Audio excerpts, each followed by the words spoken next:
여러분, 안녕하세요. 반갑습니다. 오늘 11월의 첫 주입니다. 오늘은 5번째 시간이죠. 문제 풀기요. 기하시험 251번부터 300번 문제를 가지고 왔습니다. 화이팅입니다. 251. 다른 사람을 처음으로 만났을 때 하는 인사는 어떻게 합니까? 어떻게 하죠? 안녕하세요. 반갑습니다. 네. 안녕하세요. 반갑습니다. 이렇게 인사하죠? 252. 눈이 올 것 같은 날씨야는 어떤 계절을 의미합니까? 겨울입니다. 253. 예금 통장을 만들려면 어느 곳으로 가야 합니까? 은행으로 가야 합니다. 254. 음력 1월 1일은 우리 고유의 명절입니다. 이날은 웃 어른들께 세배를 하고 떡국을 먹습니다.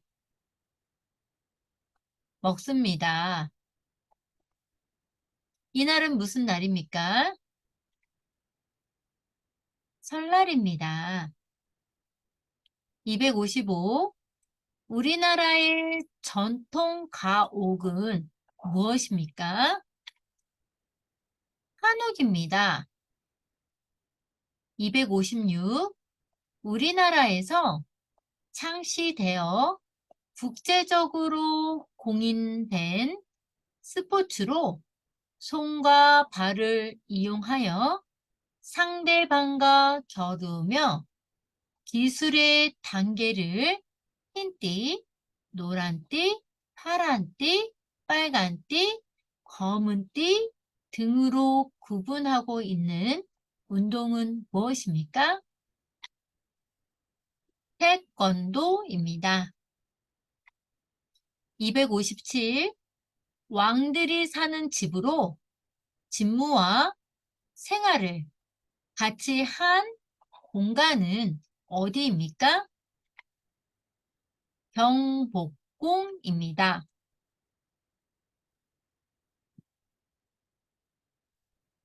258. 태극 문양이 상징하는 것은 무엇입니까?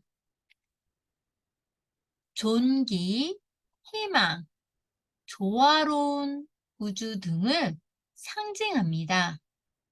여러분, 태극 문양은 이 태극기 안에 이 동그라미가 태극 모양이죠? 이게 태극 문양입니다. 태극 문양이 상징하는 것은 무엇입니까? 존귀, 희망입니다. 이렇게 대답하셔도 됩니다. 아니면 조화로운 우주를 뜻합니다. 이렇게 말씀하셔도 됩니다. 259. 우리 고유의 문자를 만든 사람은 누구입니까? 세종대왕입니다. 260. 한국의 과거 가족 형태는 어떠했습니까? 대가족 형태로 자녀는 3명에서 5명 정도 낳았습니다. 261. 회사를 다니는 사람을 무엇이라고 합니까? 회사원입니다. 262. 일반적으로 도시 밖의 먼 거리를 이동할 때 사용하는 교통수단은 무엇입니까? 시외버스입니다. 여러분, 시외버스와 고속버스의 차이, 고속버스는 100km 이상 가는 거고요. 고속으로 운행은 60% 이상을 합니다. 그리고 정류장 하차는 거의 하지 않는 것은 고속버스고요. 지금 우리 문제는 답이 시외버스입니다.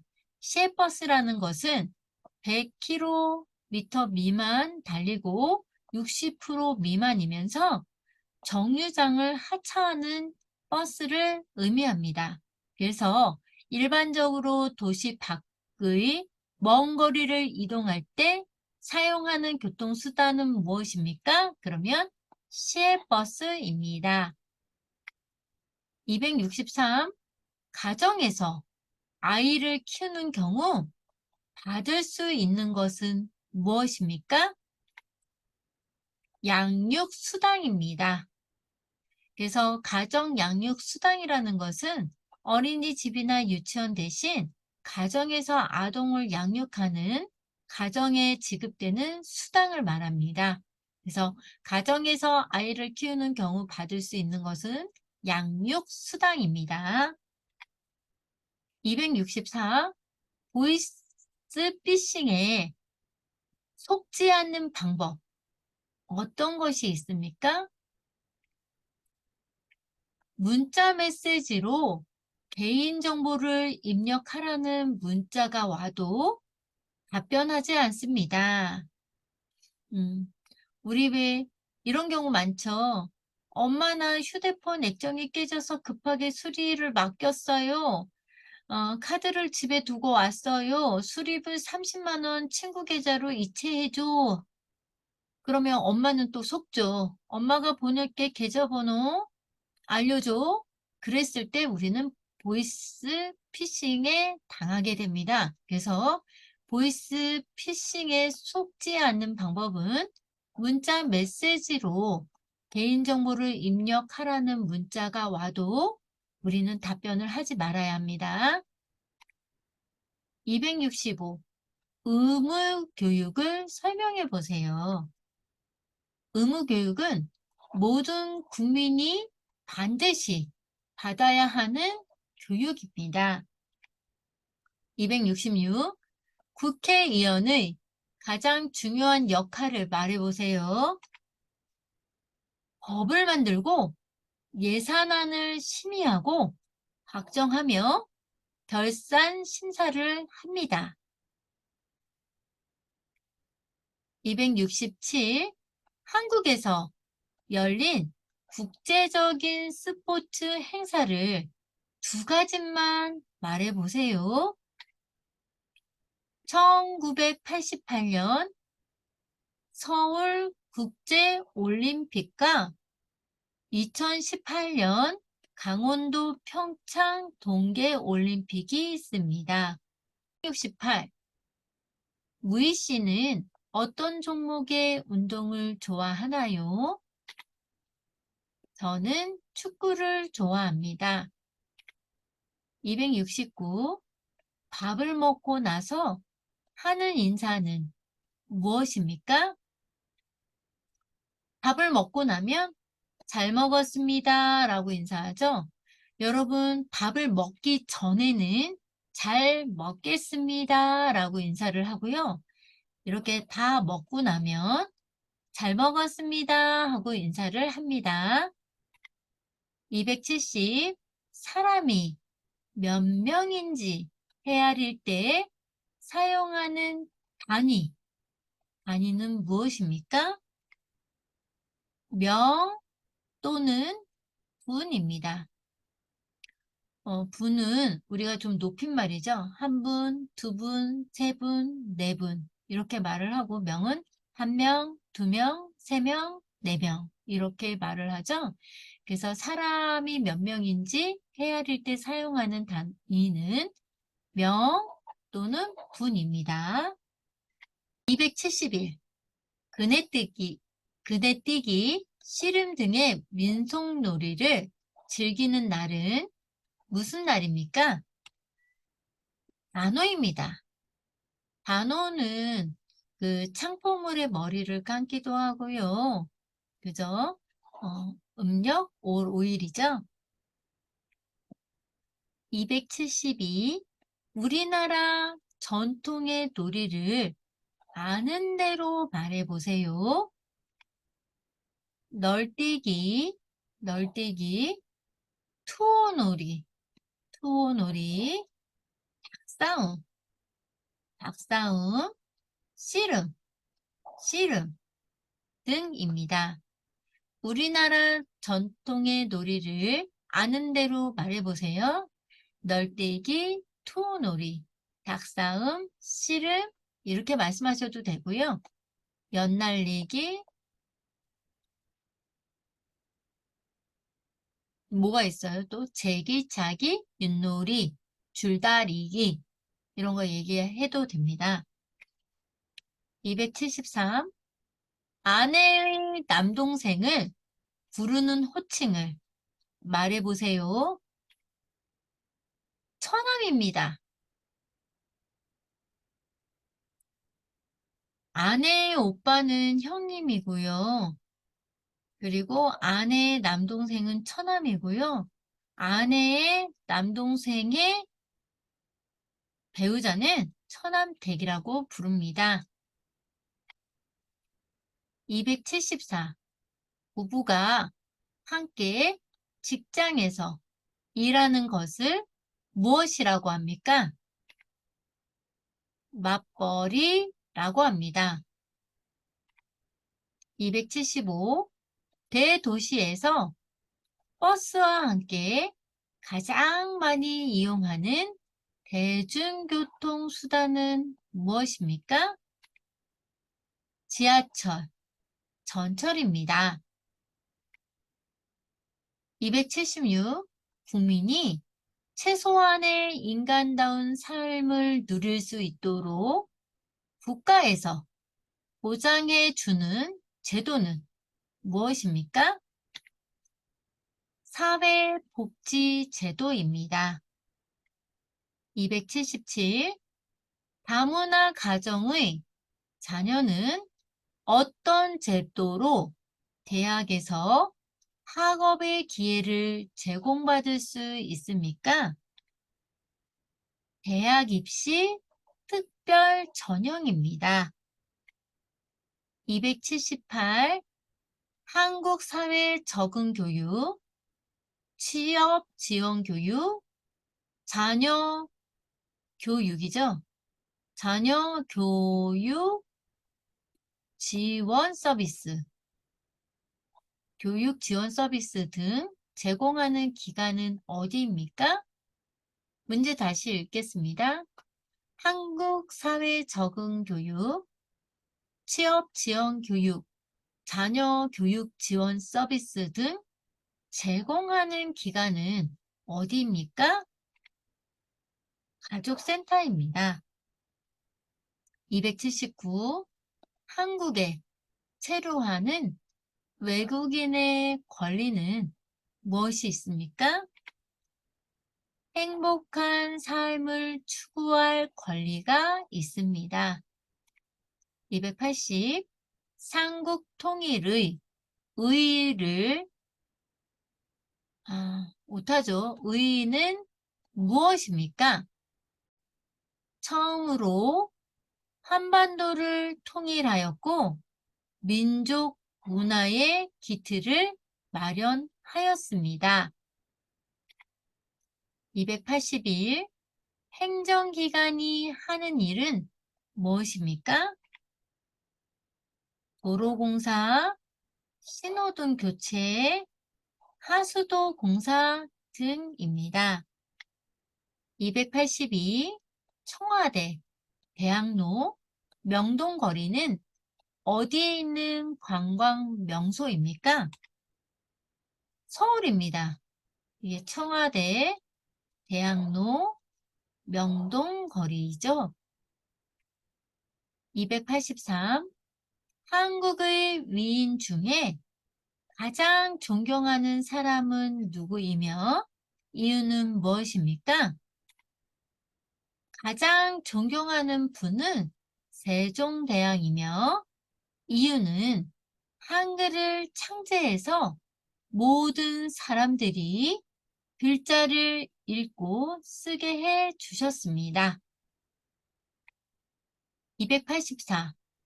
한국의 나라 살림을 담당하는 기관의 최고 책임자는 누구이며 임기는 어떻게 됩니까?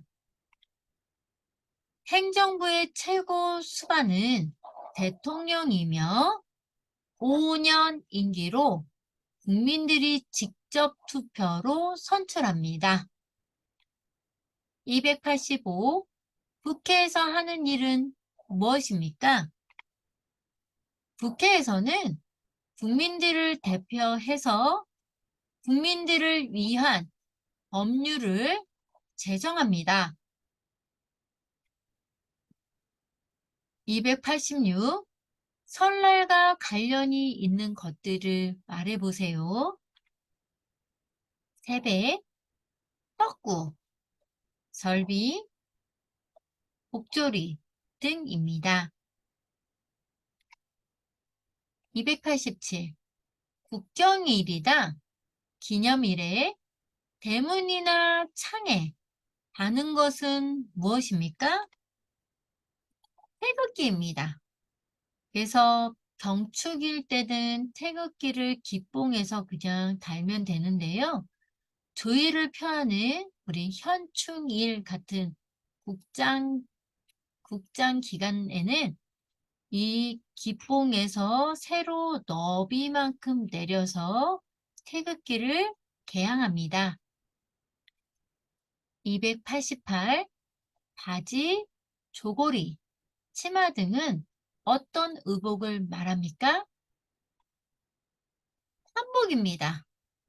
이게 치마와 저고리는 여성의 옷이죠. 그리고 외출할 때 이렇게 장옷을 이렇게 머리에 둘렀습니다. 바지와 조고리를 입고 남자분들은 외출할 때 도포를 입고 갓을 썼습니다. 그래서 바지, 저고리, 치마 등은 어떤 의복을 말합니까? 그러면 한복입니다. 289. 무섭게 생긴 기둥 모양으로 길을 알려주는 역할을 하거나 마을의 수호신으로 여겨진 것은 무엇입니까? 장승입니다. 예, 장승이죠. 길을 알려주는 역할을 하거나 마을의 수호신으로 여겨진 것은 장승입니다. 290. 중장년층이 즐겨 듣는 노래는 무엇입니까? 트로트나 발라드입니다. 이게 다 트로트 가수들이죠. 291. 우리나라가 1996년 경제적, 정치적, 사회적으로 선진국의 자격을 인정받아 가입한 국제기구는 무엇입니까? 경제협력개발기구입니다. 이렇게 말씀을 하셔도 되고요. OECD입니다. 이렇게 하셔도 됩니다. 옛날에는 OECD에서 우리가 많이 도움을 받았죠. 근데 지금은 우리나라가 많이 도와주는 나라로 발전해 있습니다. 292. 은행의 계좌를 만드는 방법을 말해보세요. 본인의 신분증 또는 외국인 등록증과 여권을 가지고 은행에 방문합니다. 293. 소비자를 보호하기 위한 제도는 무엇이 있습니까? 리콜 제도, 유통기한 표시제, 원산지 표시제 등이 있습니다. 리콜 제도는 뭐냐면요. 제가 자동차를 샀어요. 근데 자동차가 이상이 있는 거예요. 그러면 자동차 리콜 제도를 할 수 있죠? 바꿀 수 있겠죠? 294. 한국 경찰관과 동행하며 외국인 관련 범죄나 분쟁 해결에 도움을 주고 있는 단체는 무엇입니까? 외국인 자율 방범대입니다. 295. 기화 절차에 대해 말해보세요. 기아를 신청합니다. 출입국 관리사무소에서 접수하게 되죠, 신청을. 그러면 기아 요건 심사를 가지게 됩니다. 기아 요건 심사를 거치면 기아 적격 심사, 기아 필기 시험을 보시게 되시고, 그 다음에 기아 적격 심사, 기아 면접 심사를 보면 기아 허가 및 대한민국 국적 취득을 하게 됩니다. 296. 임대차 계약서 작성 시 실제 소유자를 확인하기 위해 보아야 하는 서류는 무엇입니까? 등기부 등본입니다. 297. 조선시대 도자기는 무엇입니까? 백자입니다. 이렇게 백색이 나는 백자입니다. 고려는 뭐죠? 고려시대는 고려 청자죠. 근데 조선시대는 백자입니다. 백자. 298. 부처님의 힘으로 몽골의 침략을 물리치려고 16년간에 걸쳐 만든 것으로 해인사에 보관되어 있으며 유네스코 세계기록유산으로 지정된 이것은 무엇입니까? 팔만대장경입니다. 299. 회사에 입사할 때 근로시간과 급여를 명시한 서류는 무엇입니까? 근로계약서입니다. 300. 마을 입구에 있는 나무로 마을의 수호신으로 여겨 제사를 지내거나 기원을 하기도 하는 이 나무를 무엇이라고 합니까? 당산나무입니다. 여러분, 노력이 지겨워지는 순간에도 노력을 하는 사람이 성공을 거둔다고 합니다. 우리 모두 열심히 공부하셔서 기아에 꼭 합격하세요. 독감 조심하시고 열공. 여러분, 오늘도 반가웠어요. 구독 꾹 좋아요 눌러주시면 정선생 힘이 납니다. 안녕.